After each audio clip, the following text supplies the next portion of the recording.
बुङ्गो हुन्छ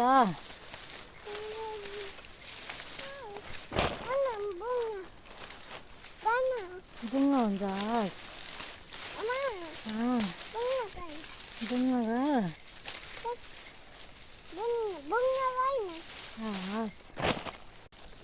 हेलो सबैजनालाई नमस्ते नमस्कार ल सोफिया फुल्ला welcome to my YouTube channel. So धेरै दिन अथवा महिनापछि चाहिँ मैले आज एउटा भिडियो बनाएको छु हैन। सो मन परेमा लाइक शेयर कमेन्ट सब्सक्राइब गरिदिनु होला। त भिडियो चाहिँ छ हाम्रो कोदो टिप्न आएको छ। कोदोको हालत चाहिँ हेर्नु न, पानी परेर पुरै सुतेको छ। यहाँ मात्र नभएर पुरै बारी सिँगै कोदोको हालत एकदमै खराब छ भने टिप्नलाई पनि एकदमै मुस्किल छ। कोदो चाहिँ हैन पुरै पलेटी माडेर बसेर टिप्न मिल्ने छ।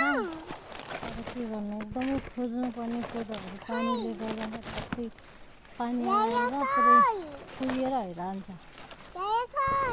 छैन बाबा मम्मी चाहिँ तल टिप्दै हुनुहुन्छ भने हाम्रो आमा छोरी चाहिँ यहाँ घर नजिकै टिपिरहेको छ।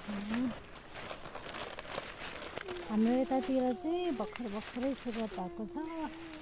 कुनै ठाउँतिर चाहिँ टिपिसक्यो होला हैन, कुनै ठाउँतिर चाहिँ अझै पाक्दै पनि होला। सो तपाईँहरूको ठाउँतिर कस्तो छ कमेन्ट गरेर भन्नु ल। वाउ, छोरी सँगै आएको छ मजा। हाई गर्नु नि छोरी, हाई गर अनि चुप पनि गर्नुहोस्। कोदो चाहिँ फेरि आफ्नै परिवारले मात्र टिपेको, किनभने अब अहिले धान काट्नेहरू सिजन पनि एकदमै चलिरहेछ के बिटा गर्ने, त्यही भएर कोही पनि भेटिन्न। अनि त्यही भएर आफैले अलिअलि टिप्न सुरुवात गरेको। यदि हजुरहरू फुर्सद हुनुहुन्छ भने आउनुहोस् है, टिप्नुपर्छ।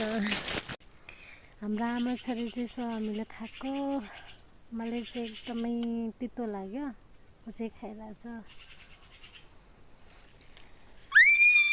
आमा नकराउँछ न, टिपेर अलिकति पनि भएको छैन होइन, मोबाइल चलाइ छ मार्नुहुन्छ बाबा मम्मीले। म चाहिँ यहाँ कोदो टिपेको होइन। मेरो नानी चाहिँ पुरै बिरालोलाई स्याहारेर उसलाई सँग खेलिरहेछ कि। यस्तै गरी सबै मम्मीहरूको होइन बच्चाहरू यस्तै गरी खेल्यो ज्ञानी भयो भने त हामी मम्मीहरूलाई काम गर्न कता सजिलो हुन्छ के कसो।